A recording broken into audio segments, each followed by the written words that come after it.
say your mom was right across and the camera was here, what would you tell her right now? Damn.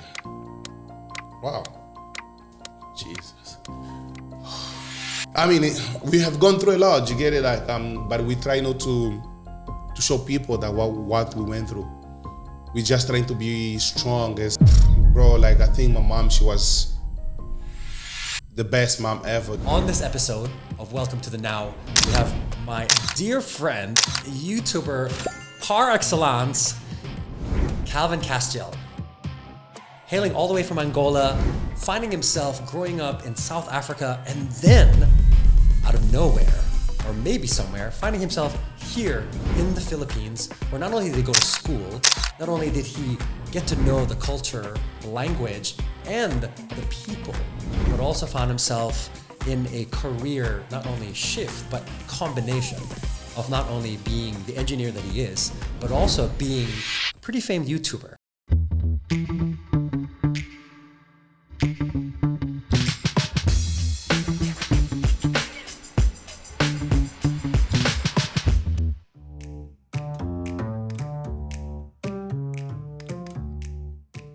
We're so blessed right now to have my friend who we've tried so hard for a while to kind of connect and stuff because of his busy life and my busy life, but this is the now.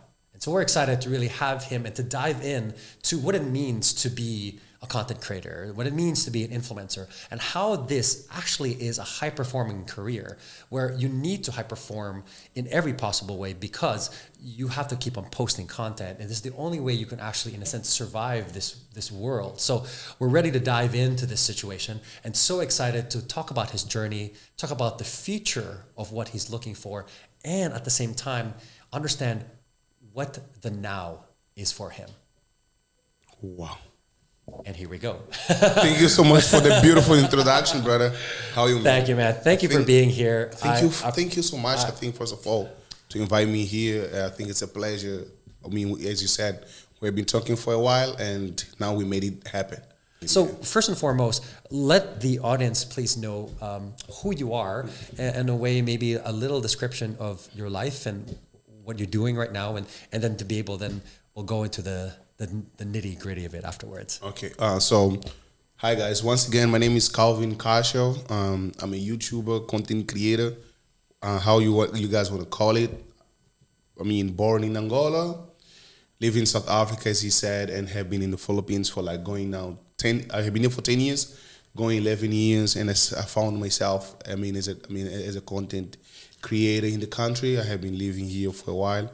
And this is what I do. I do like interviews with people. We have a podcast as well, which is called Unblocked Podcast. You guys can go and check it out. I have a channel with the same name, Calvin Castiel, where I usually it's a guide. It's a guide to everyone that wants to come to the Philippines, or even people that are in the Philippines already, on how you can move inside the country. So I would appreciate if you guys can go and check it out. Yeah, make sure you check it out. It's going to be on the descriptions. So we're going to dive right in here. Mm-hmm. First and foremost, what brought you to the Philippines? What brought me to the Philippines is my studies. So I was in South Africa by that time. I was doing like my first year of college, and I had a high school friend, and that high school friend, I made that high school friend back in Namibia. So I stayed for a period in Windhoek, Namibia, before I moved to South Africa as well. So that high school friend was already here in the Philippines. So during that time, you guys only had only until grade 10. And while we were there doing grade 12, he's already in the college. So he was like, oh, I'm already doing I think he was already like doing his second year of college. We were like, what do you mean you're doing your second year of college? Was he like 16 or 18? How old was he when he was I think he was like maybe 18 or 17. Okay. Yeah, maybe like 18 or 17 if I'm not mistaken. Because when we leave the country, we stay like 1 year without studying because we need to learn the language. So we kind of we stay a bit behind. So he was here living in Manila, and I was in South Africa going to my first year of college. And he told me like, why don't you come to the Philippines? I was like, why Philippines? And since I really wanted to go out of Africa, it's something that was already in me. It's like, because I stayed in Namibia, it's like same community, Angolan community. You go to South Africa, the community is kind of the same. So I was like, okay, I want to go somewhere where the culture is different. So when he told me about the Philippines, and like, because of course I had my parents sponsoring me, so but I needed to do like a bit of research about it, like how expensive is the house, how expensive is the school and stuff like that. I still remember, I think it was like June 6, 2013. No, sorry, June 6, 2014. I called my dad, like, I want to go to the Philippines. I'm tired of staying here. So my dad was so supportive. As long as you're doing something regarding to school, he will always support you. He was like, I messaged him first, actually, just to go back. I messaged him. I said, Dad, can I talk to you? I have something to tell you. I want to come home.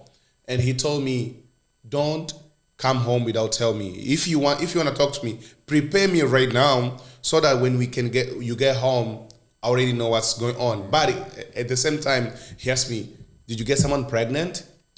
Did you get it? Because like I sounded so serious. Like, I want to come home. I want to talk to you. Like, no. I didn't get nobody pregnant. It's just like, I want to go out of South Africa.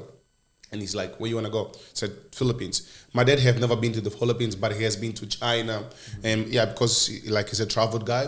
And he told me like, do you know there's typhoon there? Do you know there's an earthquake there? Are you sure? Like, yeah, I'm sure about it. So, but at the same time, I was scared, to be honest. Because it's it's a huge adjustment for me, knowing that I'm coming from Africa. We don't really have like typhoon or earthquakes. Yeah. So he told me, okay, when do you want to come home? I just said, I think it was June 6th.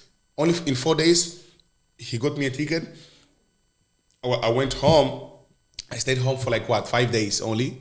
And because I remember I left Angola June 15, 2014. I arrived here June 16. If I'm not mistaken.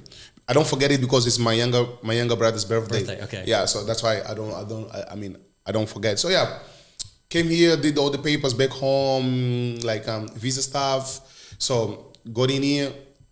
Ideally, I wanted to do petroleum engineering. That's what brought me here. And my dad, he always wanted me to be an engineer as well, and especially petroleum because I'm coming from Angola. All the kids back in Angola, they want to be petroleum engineer because everybody knows that is where the money is. So in my head, I was like, okay, let me go to the Philippines. I'm going to be petroleum engineer. So when I get here, that's when I found out this. I don't know right now, but when I arrived here, there were only 2 schools that offers petroleum engineering, which is Batangas State University and Palawan. I think it's Palawan State University, if I'm not mistaken. So Palawan, I'm scared of flying. Getting here to the Philippines, it was just like I needed to travel. So which means like if I'm that side of Palawan, whenever I need to do the immigration papers, I have to come to Manila. I have to fly to Manila. So it was too much hassle. So I told my friend, okay, let's go to Batangas. So it happened that there was a guy from Angola in Batangas that his cousin is one of my friends back in Namibia. But this guy was already in the States. He was in Houston. So he told me, oh, you know that I have a cousin there that is doing petroleum. Like, connect me with him. So he connected me with the guy. I until now, I still remember. I got a bus, went to the Batangas terminal. I saw like a black guy waiting for me outside. He was taking petroleum in Batangas State University. His name is Bernardo. So I get there. I go for the enrollment. Enrollment is closed. So, because during that time, school was starting like mid-June or something like that. Enrollment was closed, but they told me, okay, the enrollment for engineering is closed. But what can you do is go to another school that offers engineering, take the first 2 years, which is just like the basic engineering. And then on your 3rd year, when you choose the course that you're going to take already, that's when you transfer here. But there was also a trick there. There's some subject that won't be accredited here. You need to take it again. Okay. So in my head, I was like, okay, I go to UB, University of Batangas, and I start taking mechanical engineering. Oh, sorry, just to go back, I call my dad. Look, petroleum engineers here is closed, so I'm gonna go to another school, just taking basic engineering. But afterwards, I'm going to transfer. But it happened after when you start really learning about it, you see kind of how petroleum engineering is kind of limited. Yes. I mean, different than mechanical engineering. It's very specific. Exactly, it's very specific. But mechanical engineering gives you a chance for you to work in many aspects. So you can be like industrial, yeah. So I told my dad that, okay, my first year, second year, now to transfer. I said, no, I don't want to transfer. I just had like a good conversation with my dad. You know what? I want to do mechanical engineer. I'm just gonna graduate it as a mechanical engineer. And he was okay with it. He was fine as long as something that I like. And like, yeah, after 5 years, I graduated. I didn't because the goal, me and my dad, is like, okay, it's 5 years course. You finish in 5 years. There's no 5 years in 6 months. There's no 5 years in 3 months. 5 years, you finish in 5 years. So I graduated 2019 because I came 2014. 2019 June 5.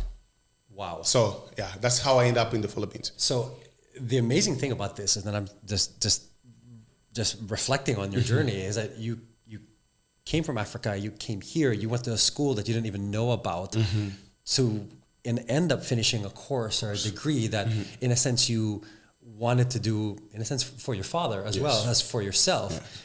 But that's not what you do nowadays. I mean, you're in YouTube, you're in Facebook, you're an influencer if you must, a content creator, somebody that came here who was here to study and then found yourself being in the forefront of the social media mecca of the planet, which is the Philippines. What made you decide to move that direction, knowing that, yes, you have your degree, but then you said, you know what, I think I want to be part of the social media world, knowing that the Philippines has the most number per capita social media user in the planet. We're the number one vlogging consumer on the planet, number one YouTube consumer on the planet. What brought you to this space? Okay, I always loved vlogging, but I never wanted to be in front of the camera. I always watch other vloggers. You will go to my house. I used to watch FussyTube that time, many years. So like Roman Outwood, from Smile Mo. These are the people that I really started like watching. I mean, Jake Paul came after, and Logan Paul. They also came after. Cassie, what's his name? Cassie Neistat. Yeah, Casey, watching Casey, how he does all those vlogging translation, like he's here, and then I always loved that. But it's something that I never wanted to do it, or like me doing it. So eventually, I remember after pandemic, so my girlfriend, she told me like, oh, you always watching vlogging, watching reaction. Why don't you do it? I was like, do you think people go? Because for me, it's like, before I just wanted to have my life. I don't want it like putting myself there. Even taking picture, I didn't want. Or if I take picture, I'll just keep it to myself or to my family. And she's like, why don't you do it? I was like, I don't know how to edit the video. I don't know how to pose in the camera. And it happened that she did media when she was communication when she was in college. She was like, I know how to do it. I can teach you. I was like, let's try, yeah? Let's try. I remember. So my brother back home is a musician. He's a musician. And I said, you know what? For me to start, let me react to my brother's music. I think that's the easier way for me to start and then see if I'm really going to enjoy it. So I did a reaction on my brother's music. But I did it in Portuguese. So back in Angola, we speak Portuguese, if you guys don't know. So I did it in Portuguese, and then I just uploaded. I don't know. I like it, but it didn't start there. And then it happened that I think Easy Meal released the music. What's the Filipino? What's the name again? Ako'y Filipino. Guys, please help us on the comments. Yeah. On the comments below. But you guys know, like the music that put his name out there. I reacted to that music. People like it. I think that was like my third or fifth video. People like it. I was like, wait, I think I like this. But I think I was just shy to be in front of cameras. And then, I just started doing that. So, of course, I'm coming to an industry where I have no clue. I don't know how to make a video go viral. I don't know how to do this. I don't know what to use. So for me, it's just like, my girlfriend, she knew how to edit, but like, how do you put a video out there? How do you find like really your niche? So at the beginning, for me, I was just kind of like mixing everything until like I found myself doing something that I really love, and I don't really feel like I'm doing a work. You get it? So that is how I started. I started with reaction music. Started reacting to music, Filipino music, Turkish music as well. So getting all the love of the people, really, I was like, and then I went through a situation back in 2022. I stopped for like a year, and I was like, I want to come back.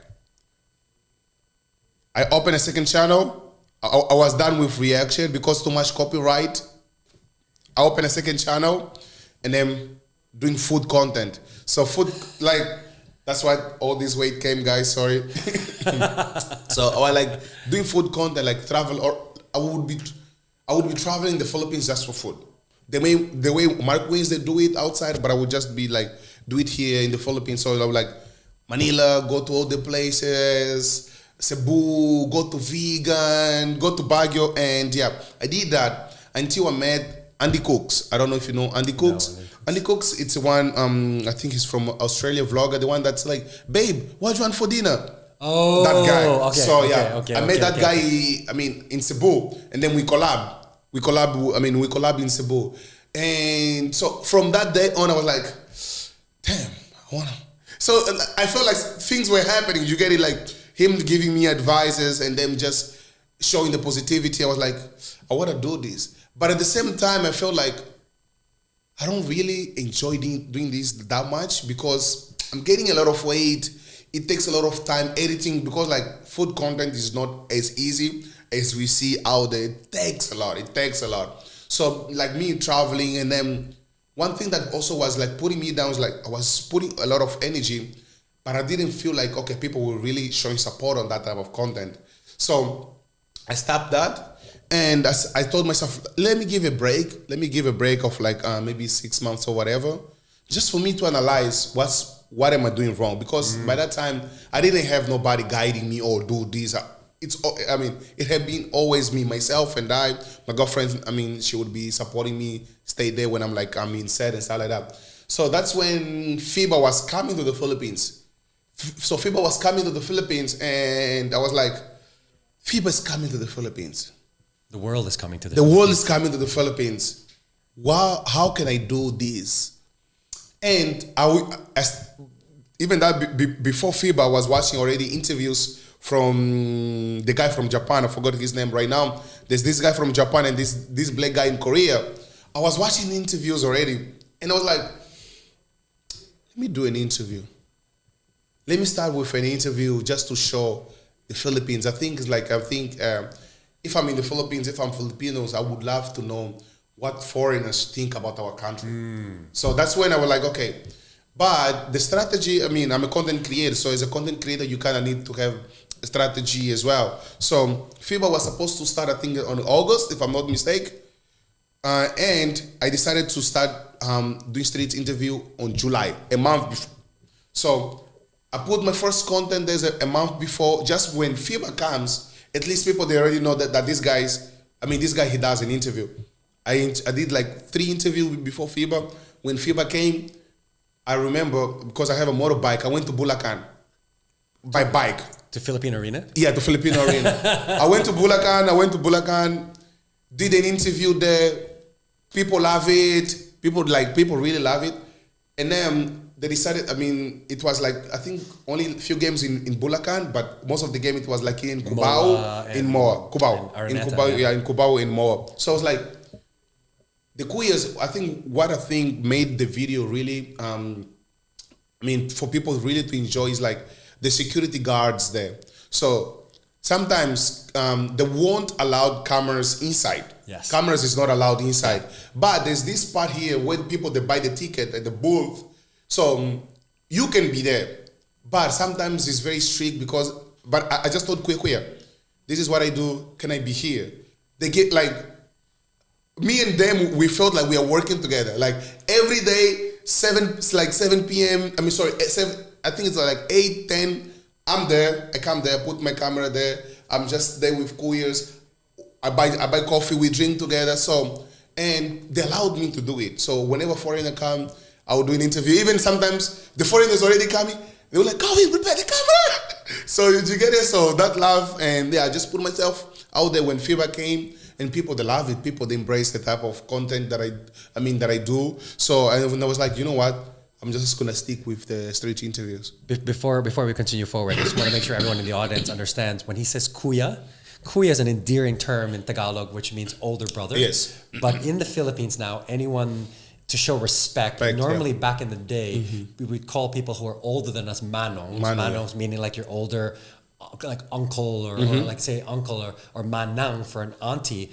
But for some strange reason in today's generation, nobody wants to be called manang or manong, which means they're like their grandparents or their parents. But everyone is okay being called older sister and older brother, even though technically they're younger than you sometimes. But we just add like a term to, like, say you said the security guard, you call kuya guard.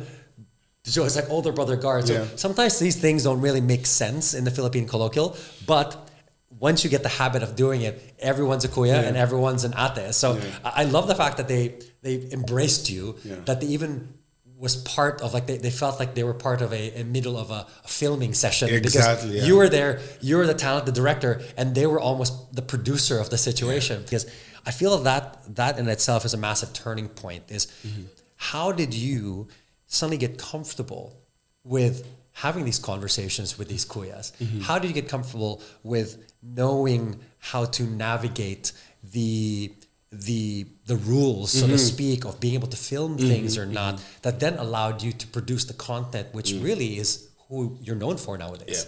So before content, so just to go back, before I started doing content, I have been here for 5 years already. So everything that I'm recording now, those are the stuff that I already lived. I just leave it outside the camera. There was no camera. Like me talking to kuyas, me hanging out with Filipinos, me drinking or whatever, me going out to my classmate's house, me going to the dorm, us sleeping. All this stuff I have done it before, but we didn't record this. So they only come this part like, okay, I'm talking to kuya, but I'm already familiar on how I should approach them, because I have lived these already. It's not like, okay, it was my first time in the country or whatever. So it's like everything that, so the way of living, so I have adjusted myself even before the cameras. So for me, it's just like talking to kuyas, asking for permission. So for me, it's like natural. Because I think this is one of the Filipino traits that that I have gotten here as well. So it's like approaching kuya. If they told me, oh, kuya, it's not allowed, and just for you like to have an idea. That was last year during FIBA, right? Yeah. I got back during they had a volleyball tournament. Yeah. I think a few months ago. When I went there, they said, "Hey, Calvin, guess what? Now, this time, they brought me outside. They gave me a permit just for me to be there." Did you get it? So they're so familiar with you that you didn't even ask for it, but they said, you know what? Yeah. You're part of the situation already. The same place. They were like, okay, Calvin, let's go. Here. They brought me inside, I think inside MOA. There's like, where all the cars goes. I went there. The garage. All the security there. And then it's like, okay, this is what Calvin does, and I just want to be here. They're like, okay, you can stay there. So they gave me permission for me to be there now. So, and of course, I'm looking forward. Like now, what is it? Futsal. Futsal, yeah. Futsal is coming. The World Cup is coming to the Philippines. Of course, we still gonna be there. So just to get back, to your question is, I have lived this already. This is my life already. Like from living to the province, from coming to Manila. So whatever people think or whatever, this is like faking or doing this for the cameras or whatever, you can even call, ask my classmate. I have lived this already. You said something to me when we were in Siargao recently, that you basically ask questions that people asked you in the past. Exactly. But now you're the one asking them. Yeah. How did it translate to you to be like, okay, you tried different contents, and what was the magical click to you to be like, hey, why don't I just use the questions that people ask me to ask other people? So in my head it was like, what is something I wish I knew about the Philippines before Okay. coming here. Okay. Because when we search about the Philippines, it's come like vlogs. It comes Boracay, going to the beaches, eating Filipino food and stuff like that. And in my head is like, okay. All the questions that I have in me, why don't I ask other foreigner coming here? So, because, like an example, in my college, like, why Philippines? While we are all trying to leave the Philippines, you are coming to study here, and then you come. So my question is like, okay, why are you coming to the Philippines? What is something that you don't have in your country? Like an example, recently I did an interview asking foreigners, what is something from Filipino culture you wish you could bring back to your culture? Amazing question. What was the most popular answer? Family oriented, the happiness of even if you don't have that much, you can still smile. Do you get? So for me, if you ask me as well, I think being family oriented as well and having faith that everything is possible to those who believe. Even if you're going through I was here back in Batangas when they had the typhoon Yolanda. I think that was 2014, if I'm not mistaken. You would see how things were during. Imagine that was my first year.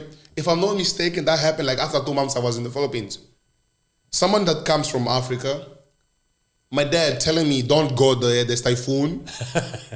And then I found myself here going through what my dad told me. No electricity for 2-3 days. You go outside, you see the bridge in SM, like in Batangas. SM, it's broken. No classes. No, wait. But the best thing in the Philippines, walang pasok, that's the best. Means there's no school. Bro, wait. I love school, but the best information that you can get if you are studying in the Philippines, wake up in the morning, 6 a.m., go to the chat group, there's no classes. Okay? The funny thing about that, and if you look at different videos in the Philippines, especially during typhoon season, is that that probably phase of the walang pasok or no school is almost a go signal for students to start jumping into the waters that's flooding outside their houses. Is that correct? Yes. It's like, yes. And see the joy of these kids Exactly. with like sofas floating in the water, still playing basketball even when there's typhoon. There's a typhoon. It's kind of crazy. Where do you find that? Yeah. Did you get it? We have lived these without camera. Did you get it? So if that I was a content creator by that time, I would make a vlog. Okay, my first typhoon in the Philippines. But I lived that. Like I experienced that. So now because I'm like showing what I have lived before, of course now it comes new experiences. I was in the province when I lived in the province for 5 straight years. 5 years in the province. Now I moved to so imagine like I leave Angola, stay 2 days in the Philippines, in Manila, I go straight to the province. Did you get it? So I'm coming from and imagine I'm coming from South Africa. South Africa is a developed country. Yeah, developing country, but really well organized. Yes. So if we talk about, let's say Pretoria, maybe we're talking about Makati or something like that. I won't say BGC, but maybe like Makati or something like that. Yeah. So and then I'm coming here. I'm going straight to the province. I'm seeing tricycle. I'm riding jeepney. And not because you're doing a travel vlog. No, this is real life. It's a real life. So it's like I'm here. My friend is teaching me how to ride a jeepney. Do you get it? Okay. If you live in this barangay, you have to look there. Okay. If it says Alangila, Lipa, so if you want to stop, say para po. If you want to pass the money, bayad po. But do you get it? So me coming to a country, new culture, new people. Go to my college. By that time, there was only like one black guy. And then this black guy, I think after, 6 months, he left. And I was like, the only like African guy. So for me, it's like coming here, seeing all this, living all this. There's no way that Philippines wouldn't change me as a person. Do you get it? So just like living all these, but I'm still grateful at the end of the day. And I usually say, the smartest decision ever was moving to the Philippines. what do you think was the biggest change in you since coming to the Philippines?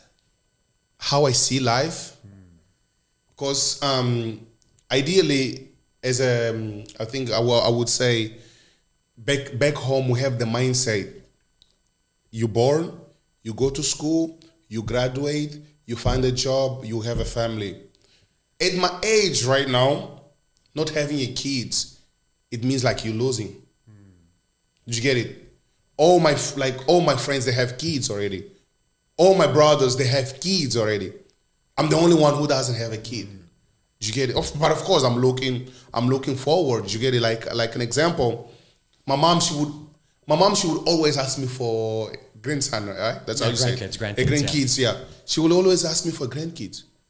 Why? You're getting old, you don't have grandkids. But different than my dad. My dad will like, prepare yourself. Prepare the future for the kids. Did you get it? Like, don't have kids just because everyone is having kids. Did you get it? You need to make sure that you are stable in life so that when you have kid, you know the structure where you're gonna put it. Because before my dad passed away, this is what like something that he will always repeat. To me and all to my brothers, don't make the same mistake that I have done. So, like an example, my dad had like 8 kids with 5 different women. So it's like for him, it's just like, don't make the same mistake as I did. Because even him, he understood that I made this mistake having different kids with different girls or whatever. So in my head, it was just like, don't make the same mistake. So that's why I'm like, we're still hustling, we're still trying to make sure that our life is stable before we have kids. So that's how I see like Philippines have changed me on that way. Yeah. But it's interesting that you reflect back on something your father said as that change happened to you, meaning that insight that he gave you, even before even leaving the Philippines, leaving for the Philippines, that's something that stuck with you. Where do you see yourself now? Like, who are you now then? As the change that has occurred, the lessons that you've learned, the teachings and insights your father basically gave you, who is Calvin Castiel at this moment? Yeah, I think I would have a different definition. I would have like 2 definitions. Me personally, I think I am at like my happy. Calvin Castiel, I think, is like it's a happy person now. Happy, even though I went through, I'm a better man. Better man on a way that I see life with a different perspective. Do you get it? Even whenever I'm going through ups and downs, I wipe my shoulder and then I move. So how do I see myself? I see myself as someone that can help not just the Philippines community, but I can help my country back home as well.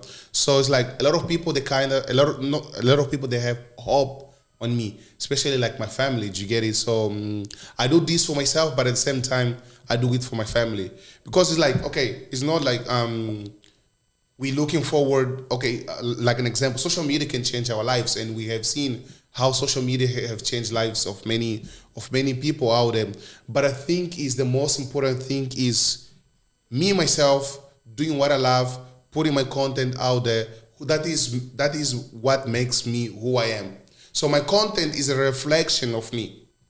Whatever I put there, whatever type of content that you guys see there, because I could be doing some other type of content. Yeah. Did you get it? But just to get viral. A lot of people will do fake content or maybe almost unethical content. Yeah. But since I've known you, you've always just been a reflection of you with your content, not somebody trying to create something.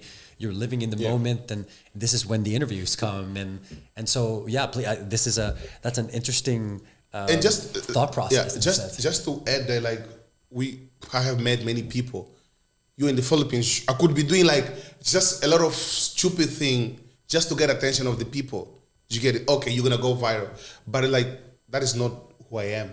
Did you get it? So for me, I post what I believe. It's me as Calvin. I will sit down to watch. If I see that I will not watch this, I won't do it. Did you get it? This is so I think that is how I see myself right now. Calvin is someone that always wants to show whatever he believes in, and I believe in the positivity as well. So that's why if you see most of my content, we try as much as possible to bring the positivity out of the people, the positivity out of the country as well. Do you consider yourself successful? No. Why? We still have a long way to go. We still have a long way to go because success might be different from different people. You know, some people like maybe having 100,000 subscribers, they can call it success. So like for me, success is it differs a lot. Okay, I'm gonna define success on my own way, right? So my dad, he left my sister who is right now 4 years old, my other brother who is now 7 years old. I have another brother who is 17 years old. I think success for me is me dying or whatever, but making sure that these three, they're stable in life. They finish their college, they have the family. So I think for me, that is what I call success. So success, it would be me looking forward to the people that my dad left, and I make sure that they don't, like, there's nothing lacking for them. They're okay, they went to school, they graduated on time, they have the best family. So we sit together now. So I think for me, that is how I define success. Me having views or whatever, I don't really consider that success. I think success for me is my family. Making sure that my family, they are in a better condition, I think that's what I call success. That's a lot of pressure you're putting on Yes. yourself. That's a lot of pressure. And as somebody that creates content because you have this mission that you have, it makes you a high performer. Right? I mean, in essence, it makes you the people that we like to talk to because of the fact that consistent content means consistent paychecks that are coming in, whether that's from YouTube, whether it's through brand deals or everything else. How do you, as a high performer, make sure that you don't get burnt out, even with your own creativity? So for me, I mean, sometimes, I mean, as a content creator, definitely you want all the videos to go viral, right? You want people to watch the videos.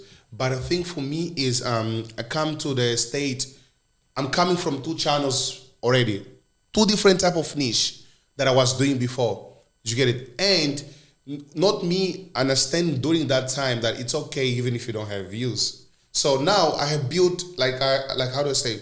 I have built myself in a sense that it's okay if I don't have views. Let's jump to the next one. So for me, how do I sometimes, how do I put my creativity or my high performance high, even though it's not really that high? Because I have seen people that they work harder than me. Sometimes I'll be going we're in the Philippines, we get to travel. You get it, like, okay, you're tired of the city, go to Manila, go to the island, do it. It's a different type of content, but at the same time, you're kind of meeting people with different type of story. Yes. And at the same time, you're relaxing.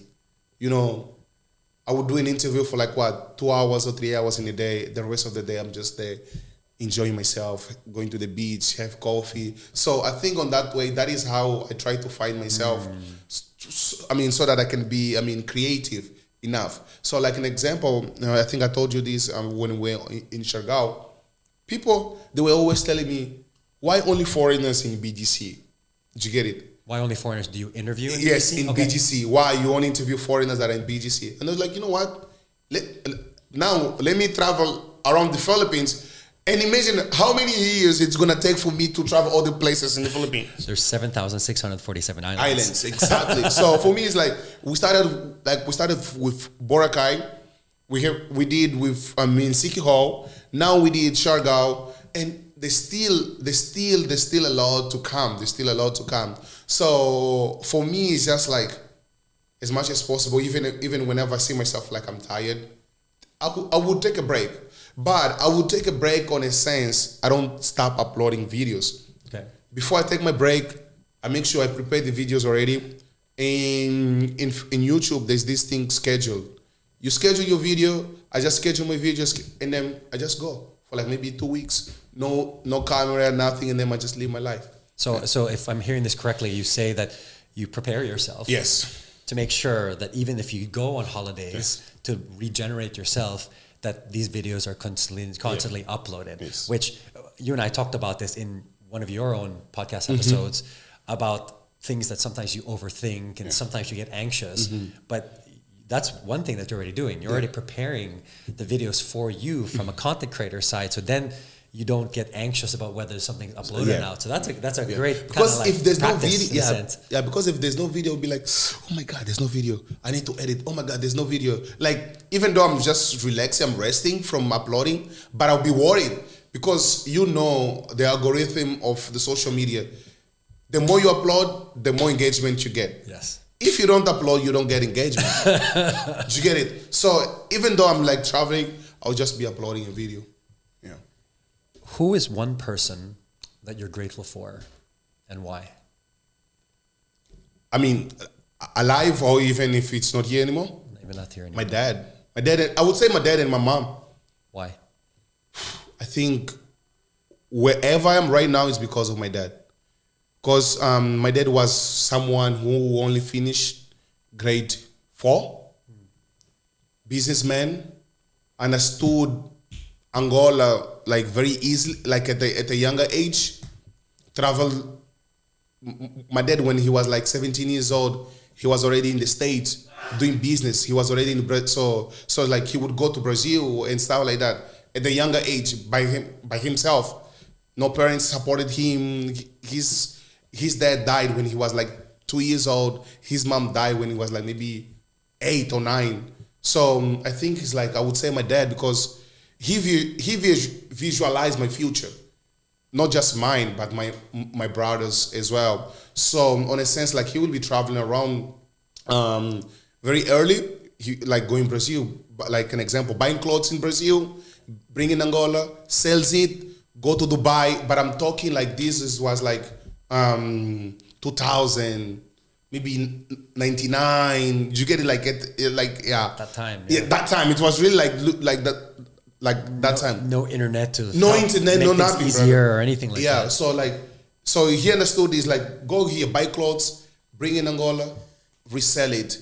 Go here, buy a car, bring in Angola, resell it. And then when you see like, okay, he opened like I won't call it like a hotel, but like it's a place where they have like saloon, restaurant, shop, like he's on. So for me, but he understood that, I remember this was back in 2000, maybe 2006, 2005.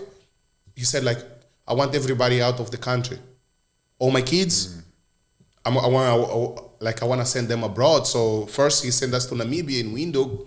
We live there. So I would say, I think I'm grateful for my dad, because he understood that, okay, if I don't take these kids out of here, maybe they would just be like, just any like other kid going to a bad direction. So I was like, maybe 13 or 14 when I left the country. So for me, it's like, I'm grateful for that decision. Otherwise, he could be greedy by him getting all his money, getting rich, traveling around, but he thought about us by sending us abroad. So I'm grateful for my dad and my mom. If your mother's still alive? No, my mom. Remember, your mother's passed away. Yeah, as well. Yeah. So you talked about your dad, and so if your mom was in the camera right now and you were gonna share something for her, because you just talked about your dad, and he was obviously a part of the conversation we had earlier. But if, let's say, your mom was right across and the camera was here, what would you tell her right now? Damn. Wow. Jesus.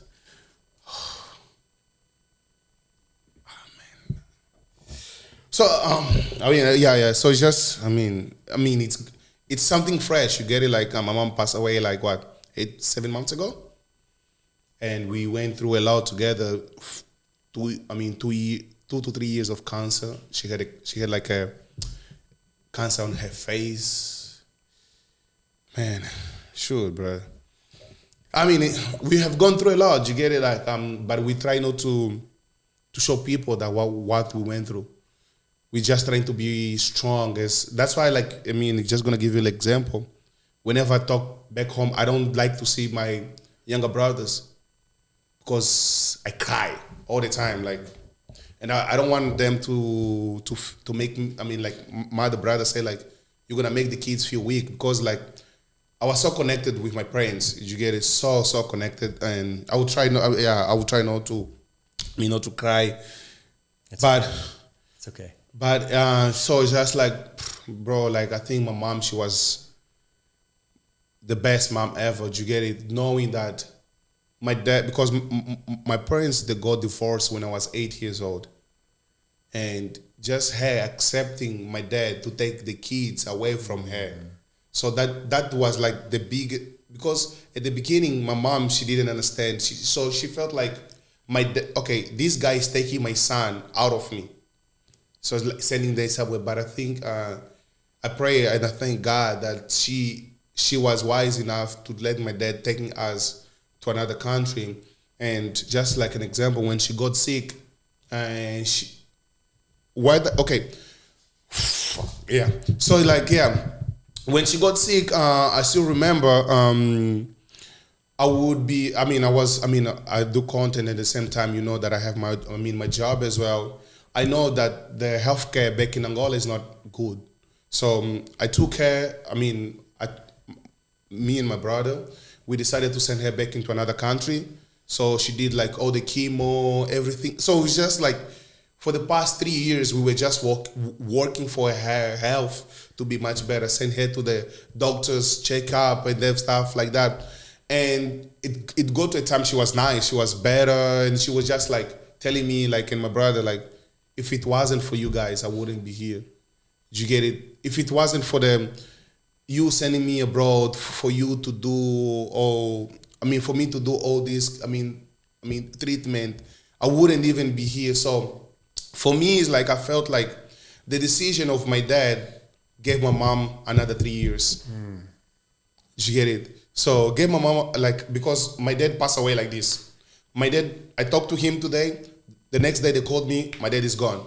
So, but since like, I think like when my dad passed away, it kind of like, it prepared me for whatever can come in life. Did you get it? So losing my mom, it was like, worse situation already, but my heart was already like used of losing someone because I have lost my dad already. So during that phase that my mom went through all this process treatment, because she just passed this year, we went through a lot. Like me personally, only my girlfriend, she can tell like how many times I break out.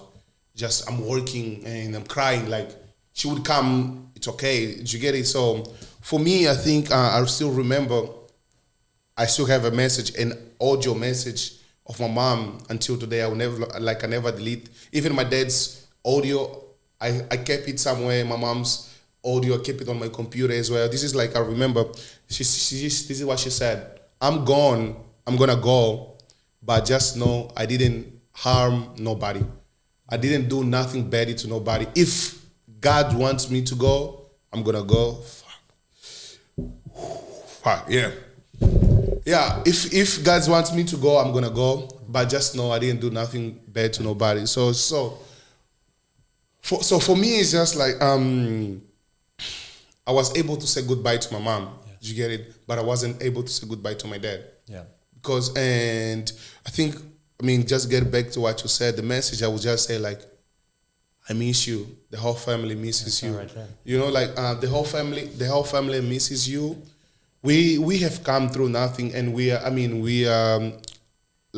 still on the process of building ourselves as well. But just to let you know that everybody that you left, or the family, as much as possible, we are trying to take good care of them. And of course, we will never let your name just go in vain. We will always remember about how good mom you were, not just to us, but to the whole family. I miss, going home, seeing everyone sitting there waiting for the food that you cook for us. I miss you, and definitely, I know that you always wanted to see your grandkids. Yeah, but yeah, I know. Everything happened for a reason, and yeah, and I know that you're proud, whatever we're doing here. Yeah, I'm sure she's proud of you, brother. Thank you for sharing that. And thank you for being vulnerable, and I think more than anything else, being able to share these stories will allow for people to understand who you really are beyond the street interviews, and knowing that there's a lot of pressure for you to help your family, create impact back home in Angola, but also at the same time, there is purpose and there's inspiration of this from your father, your mother, and even your own siblings, and because of a future that you want to share for them and for the legacy of your family name in essence. So I am so grateful for you to share that. And I'm honored that you took the time to really spend this hour with me to share your stories of impact, to share the stories of your journey. But before we end, I want to know if there was any message that you have, besides obviously sharing your socials or where people can find you. What is one message you have for people who maybe want to be like you one day, who combine being a professional but also being a professional YouTuber and a content creator? What message do you have for them? And as well, please share your, how people can find you. Okay. This is something that I always carry with me. It's it's a Bible verse. Everything is possible to those who believe. I mean, as you guys can see, I'm in the Philippines. This is not my country, but the people embrace me, and I always believe that I'll be somebody. I just didn't know. I didn't have like a clear vision on where I'm going. I always believe I'm gonna be. I won't just be any other guy that born, die, and I always believe that I will be somebody, and I think this is the faith. This is the path that God have chosen me. So I always so in whatever I do, whatever happens, I always tell like everything is possible to those who believe. So believe on yourself. I think that is one of the first thing that whatever you put yourself out there, you gotta believe it, because nobody else will believe if you don't believe first on yourself. Because sometimes we live in a world that results speaks more, or results speak louder than any other thing. But even without the result, you should be the first person to have the vision in your head. If you believe like, okay, I can go here, I can do this, I have the capacity, I'm able, to do this. So that is what I think one of the first things that you have to do. Wake up, believe in yourself, believe everything is possible, even when the world, even if your friends, even if your brothers, even if your family tells you like, this is impossible, this is like a bigger dream, you cannot achieve this. If you have faith on it, because this is what the Bible says, we work by faith, not by sight. So you gotta have faith on whatever you do. Have faith, put God first on whatever you do. Always believe that God can take you. If it doesn't happen right now, it's because it's not God's time, but definitely just keep on pushing yourself. Perfect. And thank you for sharing that. Where can they find you? Where can people find you? Okay, so guys, you can find me on my social media, which is Calvin Castiel. Calvin, I usually say Castiel just to sound cooler, but it's Castiel. Castiel, yeah. So you can find me as a Calvin Castiel. My social media: Facebook, YouTube, TikTok, and yeah, you're gonna see. Once again, brother, just like thank you so much. I think for bringing me over. This is something that I never opened to nobody. I never really talk about my personal life the way I talk about my personal life today. But I think I'm okay sharing about my personal life as well. As you said, some people might feel inspired, because in life we go through a lot. You get it, and especially as a content creator, and I'm on a foreign country, we go through a lot. But sometimes we don't really get to tell the people, so that people they will feel how do you call it? In Portuguese we say pena, like how do I put it? Feel sorry. So it's like almost like you don't want pity. Yes, pity, yeah. You don't want people to feel pity. You. So we don't, as much as possible. I want people to see, okay, this is the guy that he does an interview. But I think like about my personal life, and I'm thankful. I'm grateful that you have invited me here and sharing this with everybody. And guys, once again, if you're going through stuff, if you're going through a problem, look for someone that you can be open to. Talk with somebody don't just keep it to yourself, you know, because sometimes we shy, we scared that the people might judge us, but keeping all those moments, all those situations that you're going through with you, it might make it worse. So as much as much as possible, be open, have someone that you really trust that you can share, about what you're going through. Amazing. Well, thank you very much for spending the time here, brother. I appreciate you being here. Find Calvin Castiel on many different socials out there, and we're so excited that he's really continuing to push forward his content, evolving like crazy. By the way, before we end this, like, what's next for the content that you're creating? Is there anything exciting that's about to happen? Yes, as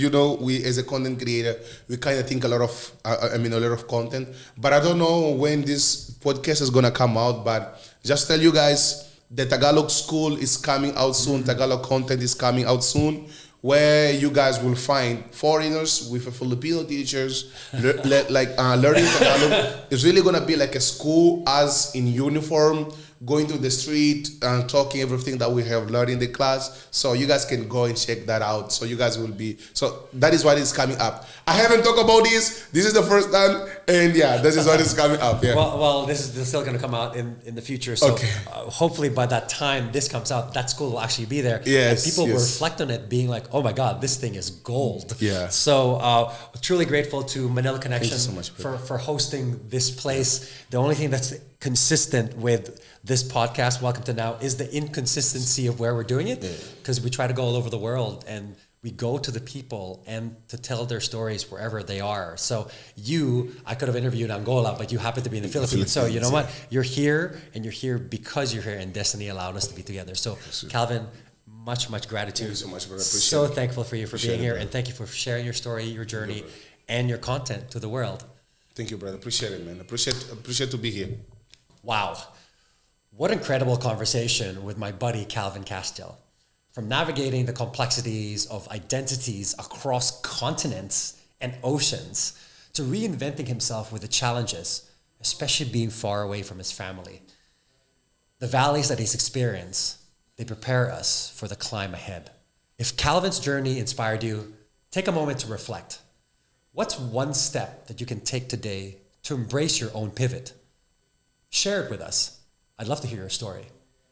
And don't forget to like, subscribe, and leave a review to help us continue sharing stories like Calvin's. Thank you for joining us at Welcome to the Now. Remember, every moment, every challenge, every success, it's all part of the now. Let's make it count. See you next time.